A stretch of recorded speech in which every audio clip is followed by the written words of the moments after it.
I have just a few notes for you all before we get to hear from our speakers. This webinar is being recorded and will be emailed out to all registrants within 1 week.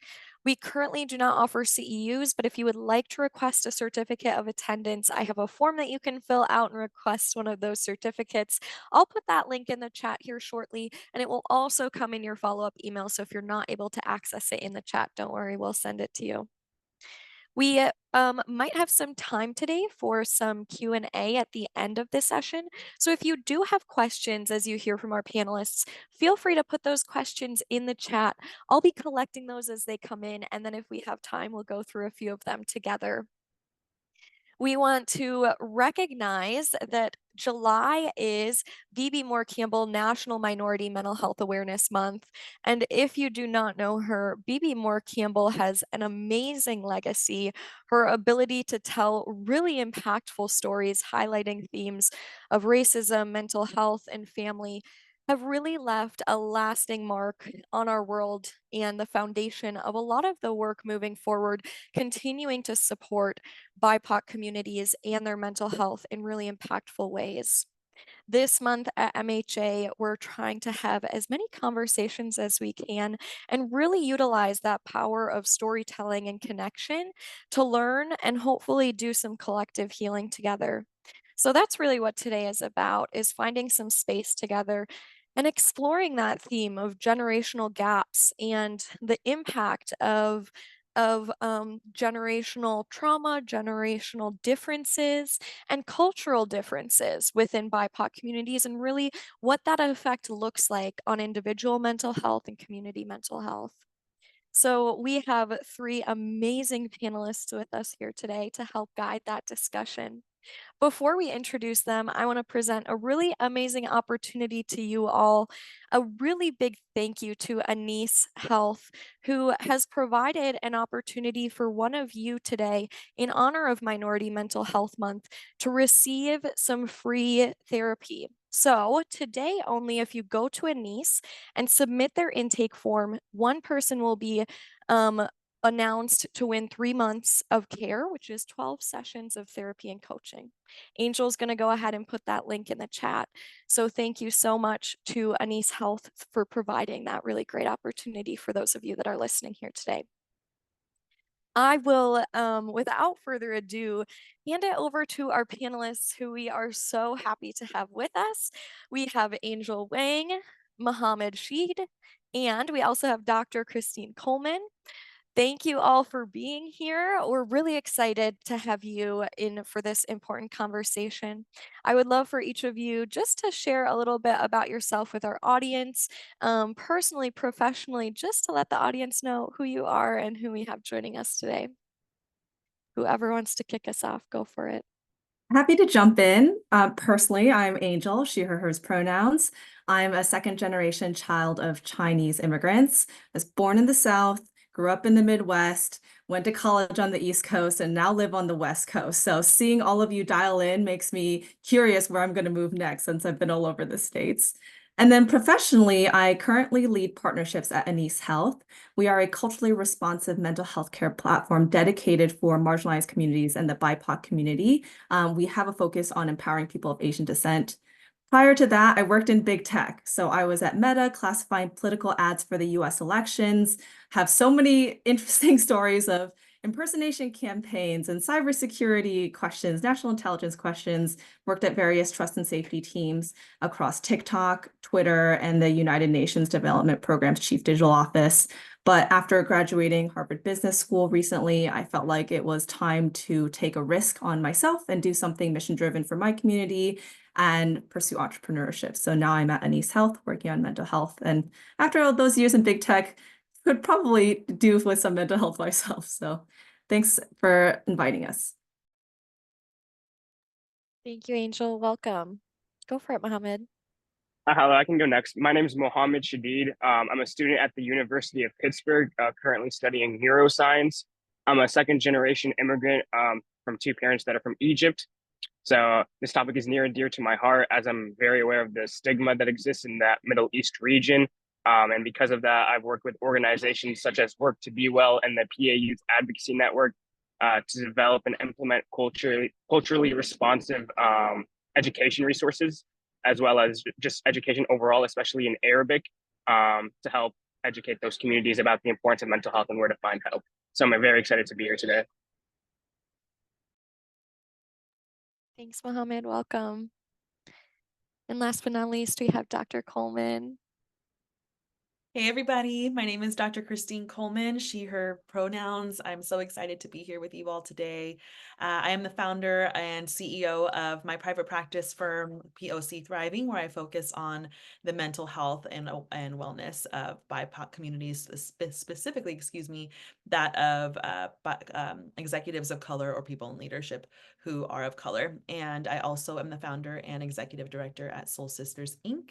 This is my nonprofit that I founded over 11 years ago that focuses on women's health and our holistic model that focuses on mental health, physical health, the expressive arts, and professional development. And so we're focused here in Oakland, California. I saw some Bay Area folks come through, and really happy to be here with you all. I'm also, on a personal note, because I know people shared their personal side, I am of Mexican and Iranian background. I am mainly English and Spanish speaking. My kids are 6 and 4, and they keep me real busy. So thank you all again for having me here. Wonderful. Thank you all for joining and sharing a little bit about yourselves and where you come from in this conversation, what you're bringing. Just to start us off kind of broadly, what are some of those generational or cultural barriers that you might have experienced, or with those that you work with, others that you've seen witness that are really impacting the way that mental health is viewed, discussed, or treated? I'll say two big generational differences are around stigma and around the expression of trauma. So on the topic of stigma, older generations, our parents or our grandparents tend to be a little bit more tight-lipped. And there's a few reasons for this. One is certain minority communities have lower help-seeking behaviors where it's harder to ask for help. In the Chinese community, particularly, there are some cultural values around honor, earning respect and reputation for your family, increasing their pride, and it can be seen as shameful to ask for help, versus children of immigrants are kind of fighting or combating that thought. Actually, in the US, 54% of Asian Americans are actually first-generation immigrants, as reported by the Pew Research Center, and about 30% of Asian Americans are children of immigrants. So right there, you can already starting to see some generational differences among the Asian American community. And then the second major generational difference we often see at Annie's Health is around trauma, which is when generational trauma happens, it shows up as one generation's experience of trauma being passed to another generation, whether it's through the stories, learned behaviors, environmental factors, even biology or epidemics. And in the Asian community, a lot of immigrants were fleeing a lot of conflict. So for example, the partition of India in 1947, the Korean War in 1950, the Vietnam War in 1955. My parents lived through the Cultural Revolution in 1966, and that definitely was not talked about in my family growing up in Michigan, the Cambodian genocide of 1975. And so, sometimes our grandparents and parents lived through that firsthand and don't want to talk about it, but myself as a child of immigrants or descendants are curious and want to learn our family histories, want to learn that stories, and therefore may be more open to talking about mental health. And that is, another approach or differences in trauma that lead to generational differences too. Would be curious to hear what Dr. Coleman and Mohammed think too.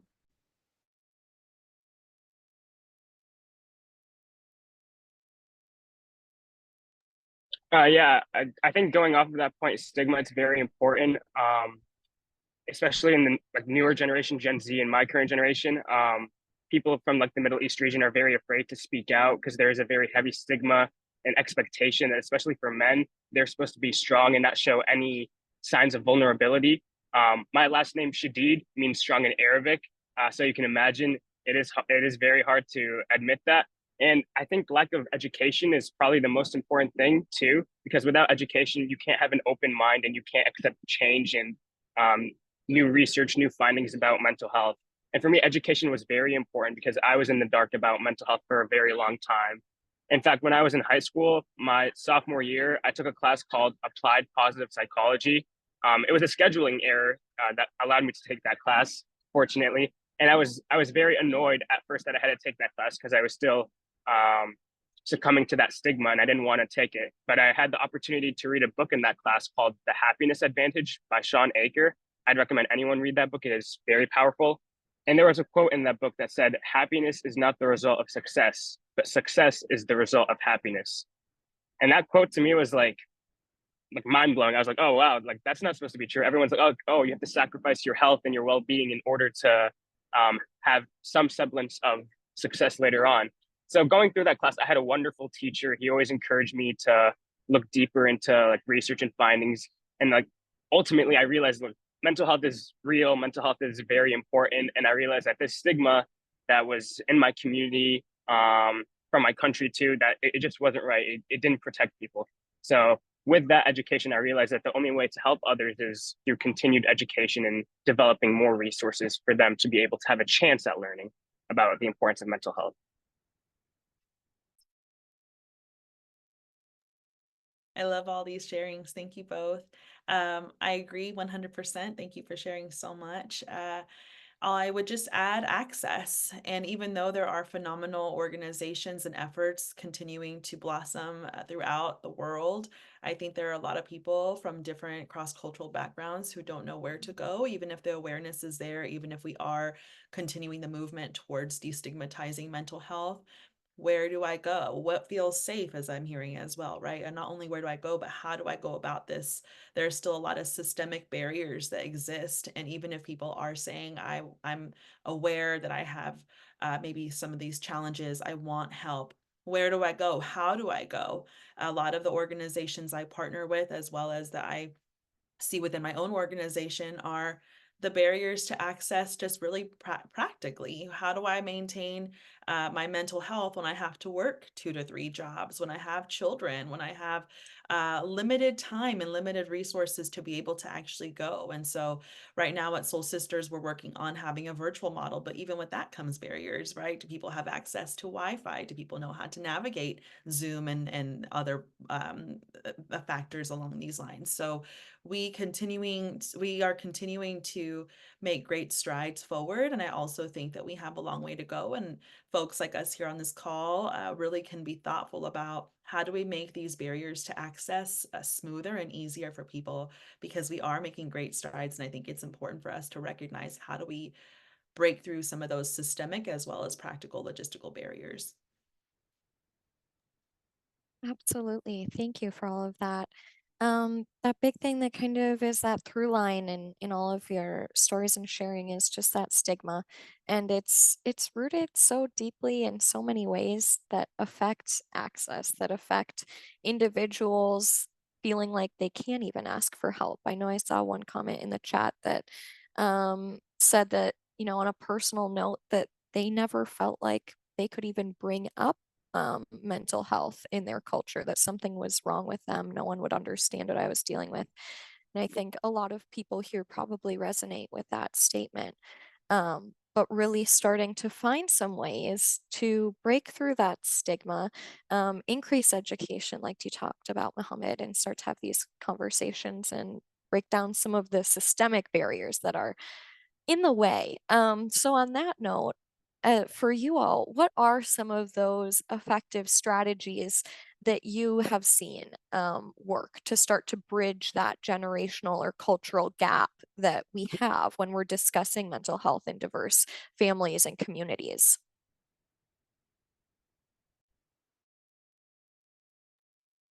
There's so many here. I'm happy to jump in.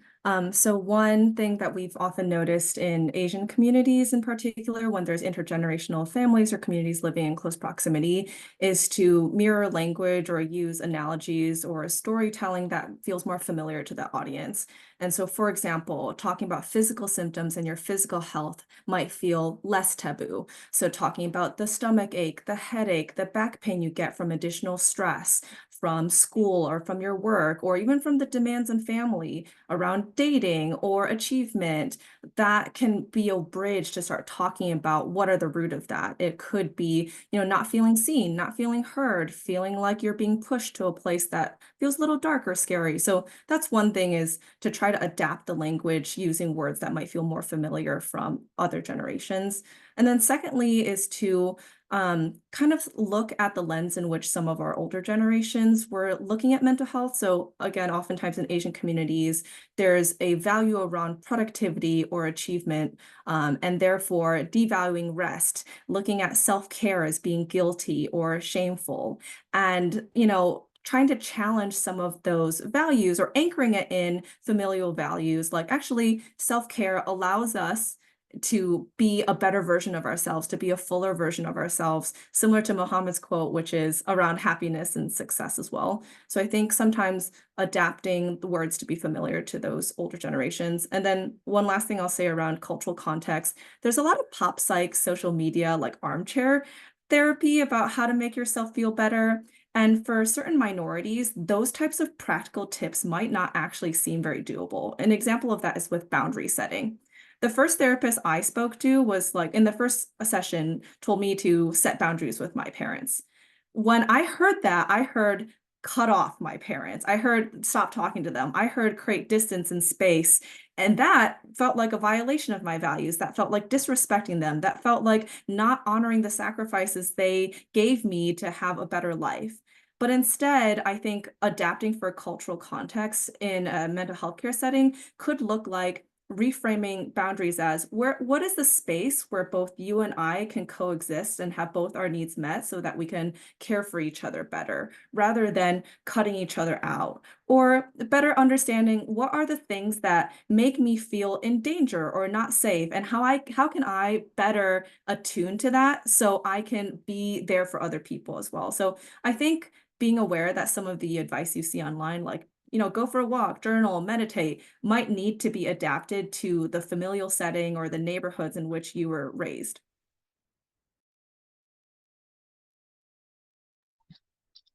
And I think going off of that point, with relating with generations, I think looking at common experiences and common like steps of someone's life. Like for example, in Egypt, for seniors there, they have a series of tests that they take that determines what career basically they have. So it is very, very stressful experience, maybe true in other countries. So I use that experience to relate academic anxiety, which a lot of students face today, to their experience. Because I'm sure back then, 30, 40 years ago, they were also very stressed as they were taking a test that would determine essentially their entire future. So using this experience allowed them to have more sympathy in regards to current academic anxiety, and allow parents today to be more open to discussing academic anxiety of their children here in the United States, and working to rectify those solutions so that they don't have to feel that same stress, that same anxiety that unfortunately causes a lot of students in Egypt today and in the past to have committed suicide because of the stress that test placed. Super informative. Thank you both. I'll take a little time to share just personally. My mother passed away from cancer in April, so it's just very fresh, still very much in my own grief process. I share that because that brought up a lot for the family, from terminal illness to her passing. This is my Mexican American mother, who really was such a beacon of hope. She was the first one to get her master's in our family, first one to buy a home, a lot of really, really positive uh, shifts generationally that happened because of my mom, and allowed me to become Dr. Christine because I followed her footsteps to a degree. And I also had doors open for me that she worked really hard talking, Muhammad, I'm hearing you, right? Often takes the first person in the family or first person to take those risks to go forward in higher education. And when my mom passed away, everybody had their own reactions. Obviously, I'm her daughter, I'm her only child. And talking to my grandma was really difficult to process. My 93-year-old grandmother, who obviously is grieving in her own way for her daughter, but at the same time wasn't really willing to go any further than that, really took it a lot of bypassing approaches when I was really trying to have honest conversations about her daughter and her history and how do we move her legacy forward. Didn't really want to go to harder places. So what I ended up doing, I found great comfort in, especially in my own grief as a person, as a daughter, and as a woman of color, was to really have these really meaningful conversations with my cousins who are of the same generation as me, where a lot of us have gone forth to tend to our own mental health, and even if others haven't, because we're doing such great work as a society, hopefully, in moving things forward. I believe we are. That made especially early on, I know it's still very early on, just the opportunity for me to just be so, just feel so much more comforted knowing that I can have conversations about not only my grief of my mom, but also how do we as a family, as a Mexican American family, handle these hard conversations like grief? What does this mean? What are we noticing in the generation prior to us, our parents, our grandparents, and how they handled things? We had deep conversations about my mom and how hard it must have been for her to take care of a lot of different people. Now what do we do, right? With my mom gone, she cared for my grandma, my uncles, she cared for a lot of people because she was the one who had the degree and she was the one who had access to resources.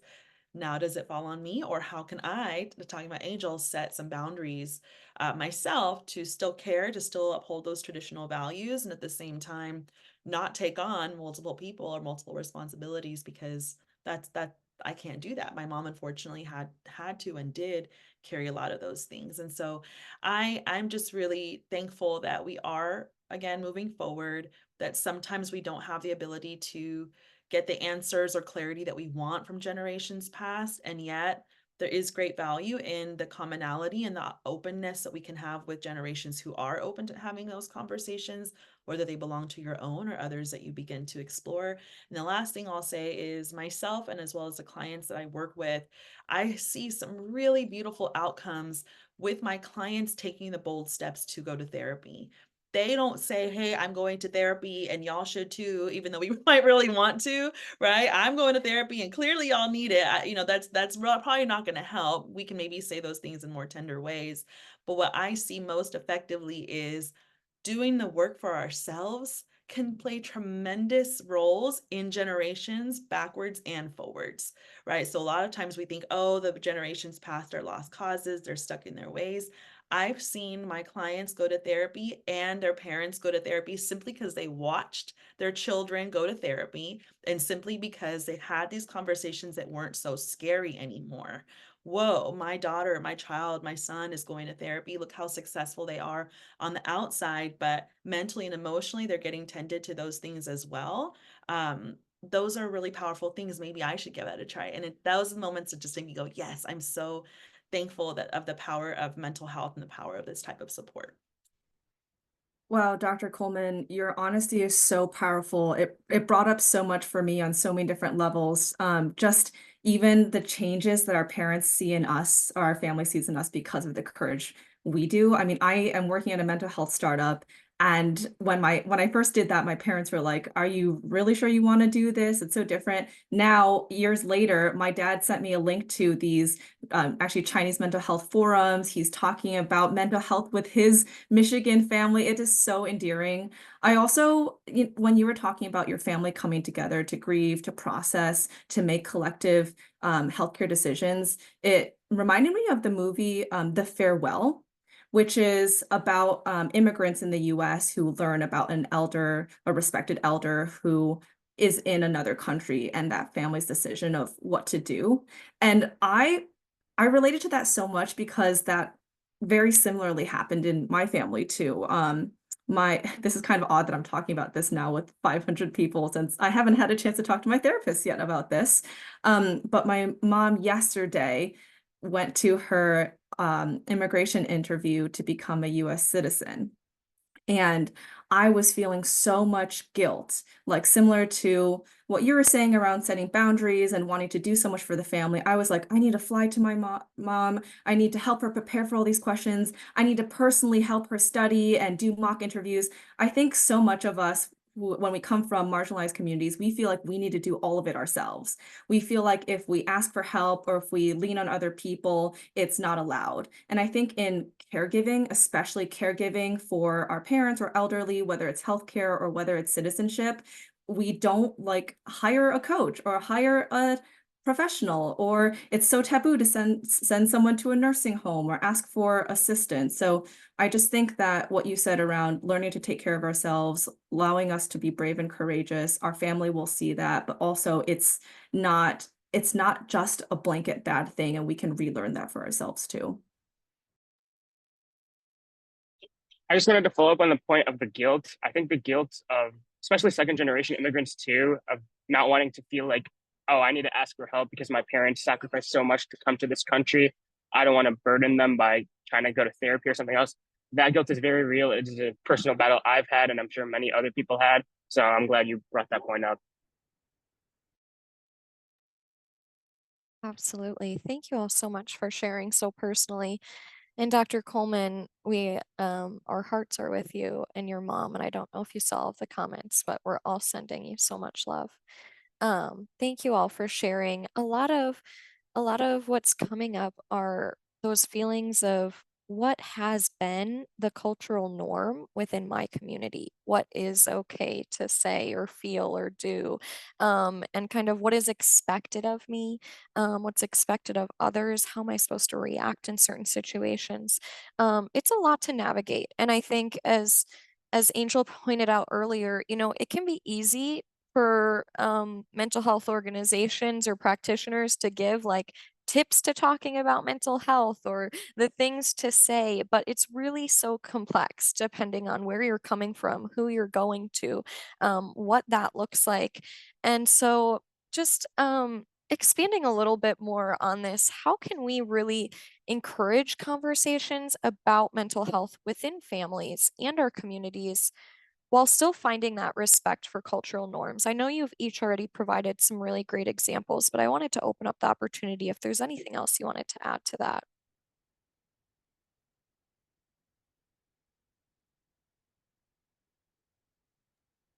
I can start with this one.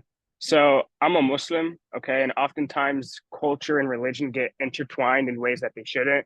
Cultures try to put things into religion that don't belong, um, which isn't right. So I found that the most notable thing that worked was actually separating the two, and actually relating mental health to religion of Islam.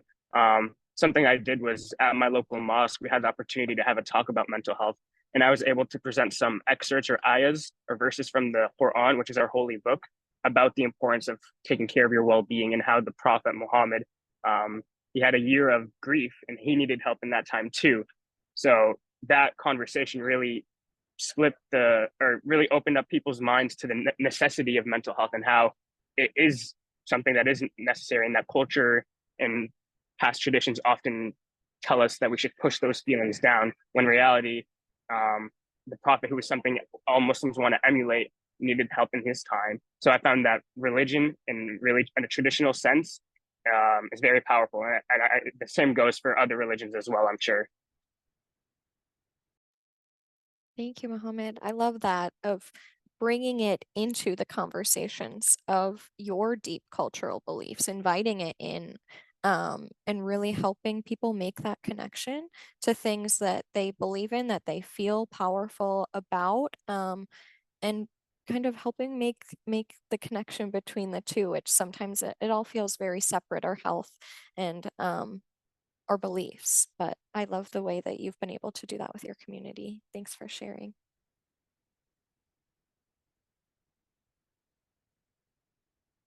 Any other thoughts here?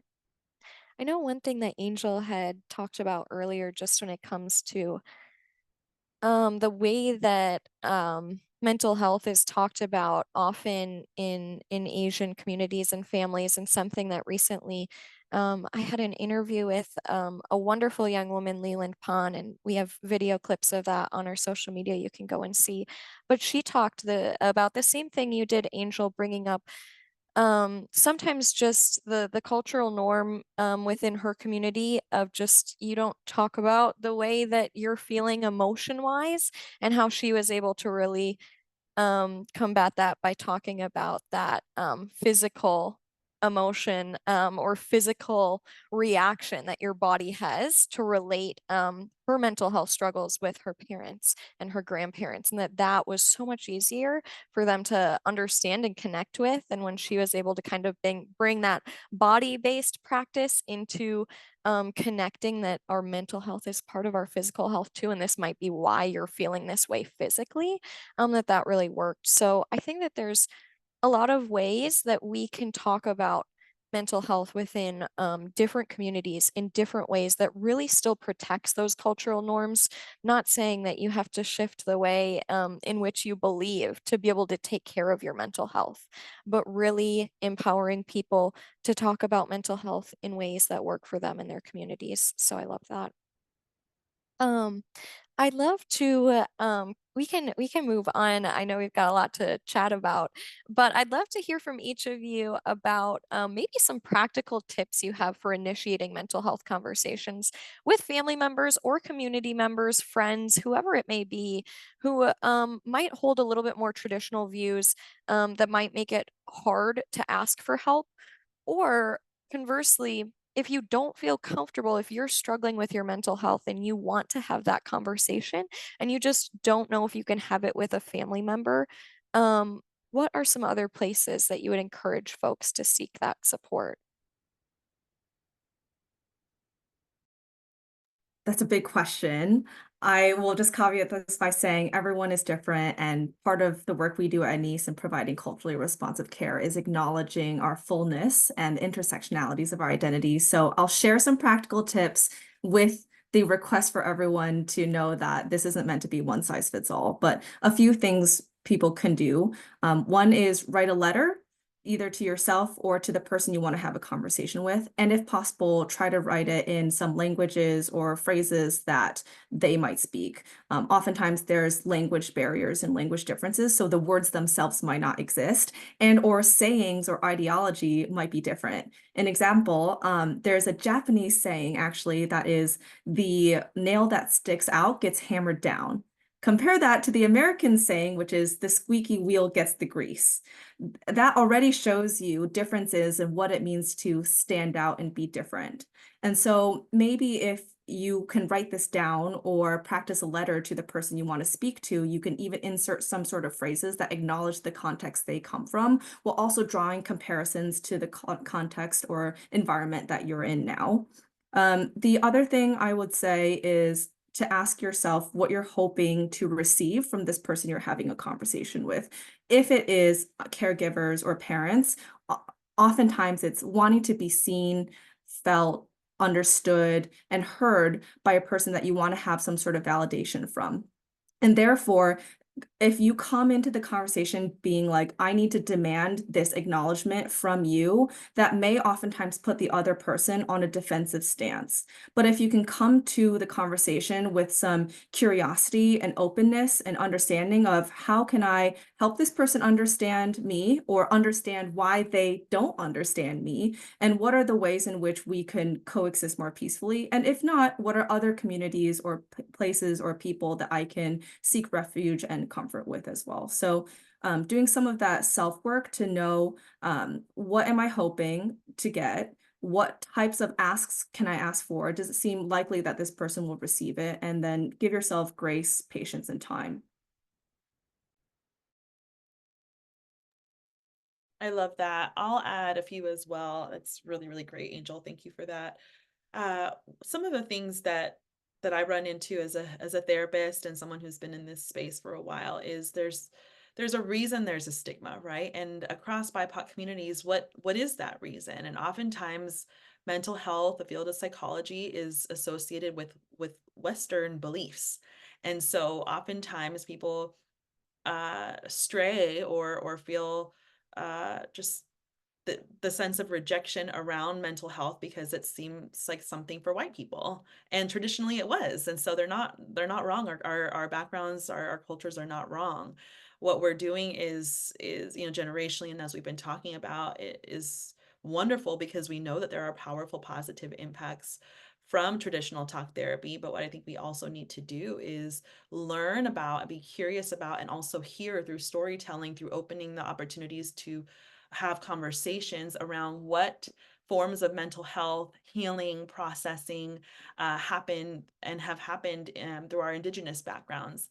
I was at a training last year, and there was a video played from Latinx backgrounds of healers who would have, there was a beautiful video of having the same types of conversations as a therapist might, but in a very different setting, in a very different way that was so much more traditional and culturally rooted than I have to go talk to a stranger about my life and I have to process these really deep things with this person I don't know.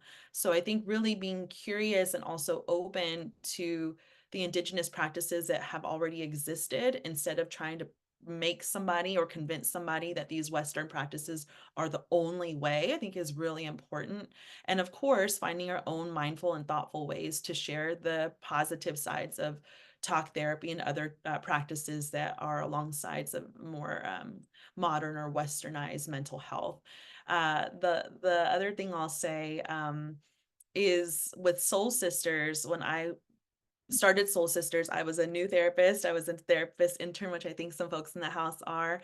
And I was really nervous and excited. And I worked at a high school with marginalized young women, girls from mostly low income backgrounds. And a lot of them came from immigrant backgrounds. And so to be the new therapist, young, curious, that's where I really learned about the hesitancies, even myself as a woman of color. My mom, by the way, I keep on talking about my mom. She was a therapist for 40 years. And so I already had that exposure to the normalcy of therapy. And I'm so thankful for that. But then I realized that's not true for cultures and people around the world. And so anyway, what I'm trying to say is Soul Sisters really was birthed because I wanted to find ways to destigmatize mental health. And I realized that not everybody is going to benefit from traditional talk therapy. So how can we find other approaches to wellness and mental health? And so that's why our model focuses, of course, on mental health, but also healing modalities through physical health, through creative art. Some people will find great healing and opportunities to give to themselves through creativity, and also find great power and empowerment through professional development. And so that's why we landed on those 4 after years of research of how do we help women in particular feel empowered and continue to pour into themselves. And so those are some thoughts there. If I can just jump in real quick, I think I first wanted to call out something I saw in the chat, which is that storytelling can be very helpful. So to Dr. Coleman's point exactly, maybe sometimes the best way to talk about mental health might not be needing to talk about it directly. It might not be sitting someone down across the table with a script and then demanding a specific type of response. It could be, I actually did this recently with a friend who there was some conflict with, and I was like, maybe we need more play or levity or hope rather than heaviness. So there's an art form called kintsugi where you break something and then you remend it with gold paste or gold paint. And it's looking for beauty and imperfection rather than striving to be a standard of excellence that's unattainable. What does it feel like to repair things, like repair relationships? So we did that, and it was fun. It was new. It was something we could comment on rather than rehashing things in the past that, the more you talk about stories, sometimes the more they take a life of their own, and you kind of forget who said what in what cases. So I think also another way to process mental health, especially in immigrant minority communities where talking about your feelings and emotions wasn't normal, it could be attending a show, looking at a play, creating art, listening to music, laughing, going out for a run together, exercising. There's so many ways in which you can process together. And then I also wanted to call out some of this doesn't need to feel like it's so much of our responsibility ourselves to fix everything. There was a comment in the chat by Raven, which mentioned epigenetics. And since this is a talk about generational differences, but generational trauma and how that might be passed and how that might be hard to repair, I wanted to bring up a research study that was done at Emory, which looked at how generational trauma was passed between mice. So there was one generation of male mice that were taught to fear the smell of cherry blossoms. So every time these male mice were given a scent of cherry blossoms, their feet were shocked. And then the male mice were mated with unconditioned female mice. And the researchers found that though the mice children were born with neurons in their nose that were more detecting of the cherry blossom scent, and there was more brain space in the children's minds devoted to trying to detect the smell of cherry blossoms. So I wanted to bring this up by mentioning, if you feel a lot of pressure to have to bridge these generational differences to stop intergenerational trauma, to be the one that fixes it, it's worth acknowledging that there's a lot of structural, even genetic ways in which pain and trauma is passed as a way to try to protect yourself, but to be kind to yourself in the process as well.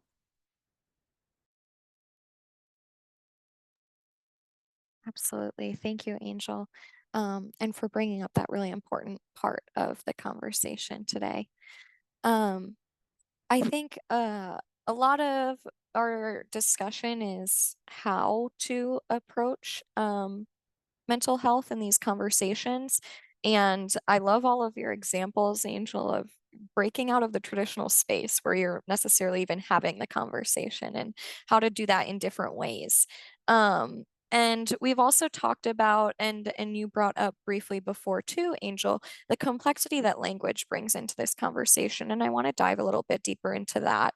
That language can kind of hinder mental health discussions across generations and cultures. I know you mentioned some even within different languages themselves, words appear differently. We find this all the time as we're a national organization, but a lot of times we're putting out our materials in Spanish as well, and the translations have to be very detailed because it doesn't simply translate from one language to another when we're talking about things within the mental health space, and it can get miscommunicated easily.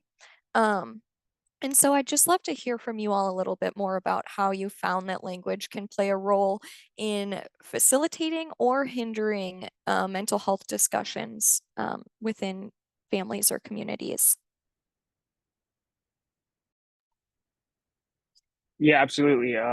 As you mentioned with Spanish, you have to be very careful about the way you phrase words. As I mentioned, I'm working with an organization called Work to Be Well to translate some of their classroom curriculum into Arabic. And it has been a tedious process just because you can't simply put everything into Google Translate and copy and paste. You have to be very careful because one, there are several different words for what mental health is, because in Arabic there's different constructs. Do you mean emotional health, spiritual health, mental illness? Like, is there a neurological issue? So you have to be careful in the way you phrase it in the context of the lesson itself. Um, you also have to be careful of using the right types of words because often in English we use a lot of emotionally focused dialect and content. It's harder to do that in Arabic, especially if you're trying to focus on a more educational based goal. And you can't use obviously like slang and more Americanized expressions. Like there was one phrase that was like, "Oh, the meat of this is this," and I was like, "Oh, I can't say that in Arabic because people are just going to think about the meat itself, the food." So it does come with its challenges, but also in creating that content, you're able to access a whole nother group of people, hundreds of thousands, millions of people who speak Arabic. You're able to reach them now with this content. So yeah, and that way you can facilitate more open conversations and more culturally sensitive conversations in Arabic because you can use words that they know and descriptions that they are familiar with.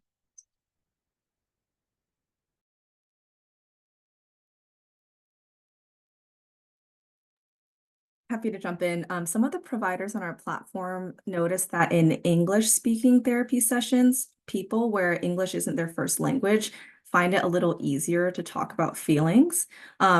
This observation isn't coming from evidence-based research specifically, but the providers were thinking maybe it's because it's in a different language, so it feels like they're relearning it, or it's a little bit easier to talk about it rather than growing up in a culture where maybe it wasn't as easy to say I love you or I hate you or things like that. And then also it's just worth noting that not only is the words in language, but even body language, facial language, humor. There's a lot in the ways that we communicate that can be misunderstood across cultures. I can be very sarcastic personally, and that doesn't land very well with some members of my family in China. When I visited my grandma, she took it very literally. So we had gone to a family meal and ate so much food, like you couldn't fit another orange slice into like my stomach. And I turned to my grandma, I was like, wow, I'm so hungry. That wasn't enough, just like rolling my eyes. And before I knew it, she had come over with even more food. And just there's little ways that's, you know, a lighthearted example, but there's also little ways in which not just the specific words, but how we carry ourselves, direct eye contact. Do we shake hands or do we bow? Do we kneel or do we hug each other? Do we kiss on the cheek? How many times? And that so easily can be misinterpreted. So I think there is a lot of joy that comes in understanding these different types of expressions. So trying to like understand if I myself feel a little flustered because someone used the wrong language against me, it might be easier to better understand. Like maybe there's a cultural difference there, or maybe there's some language differences there too. That's awesome. I don't have much to add. Just when I think about the trainings that I conduct with companies around cross-cultural communication and so forth, a lot of that is what I hear both of you saying is around really being thoughtful about the sayings that are especially American sayings that are often like, what are these what are these metaphors? I don't even understand a lot of them. But imagine if English is not one's first language, how confusing they can be, or how people can feel like they don't belong or fully understand. And so just being thoughtful, even if we can think of other ways to communicate that maybe don't include some that just are not the norm, that really just we're thoughtful about inclusivity across differences that really are rooted in the language differences. So I think that's all I have to add, but thank you both for that insight. It's really important. Absolutely. Thank you all so much for that. And thank you all for your comments in the chat. I love continuing to read those. Um, Pivoting for the last bit of our conversation today, I know our hour is flying by, but I'd love to talk a little bit about the role that you see community support systems playing in addressing these generational and cultural barriers to mental health. I know in the chat I've seen comments about specifically in the Black community and other communities, churches being a space where either it's talked about or not talked about, and how that helps or hinders. I know, Mohammed, you had talked about how you were able to bring this conversation of mental health into your church, but there's lots of different community spaces where people feel support and go to socially to be built up. So how do you see those spaces being utilized to try and bridge some of these gaps?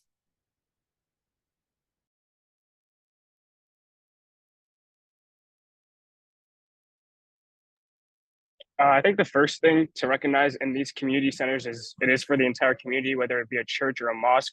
You're always going to see people there consistently, and you're going to form relationships where you can rely on some people in times of dire help or in times you need some support. So that's one of the biggest benefits of any community center or support system. Secondly, in many religious institutions, a leader such as an imam, a priest, a rabbi, um, they sometimes have responsibilities of dealing with issues in their community and helping people in their community who are struggling. And mental health is no exception in that case. So people should always reach out to those figures if they are religious and if they do belong to those religions. And then something personally from my life is rec leagues are amazing for finding your own support group. I'm in a rec soccer league, and we play like once a week. So it's very good. One, to get exercise, and two, to meet people and just to talk and laugh. So I'd recommend, if you're not in a rec league of any kind, to join one, because it is very fun.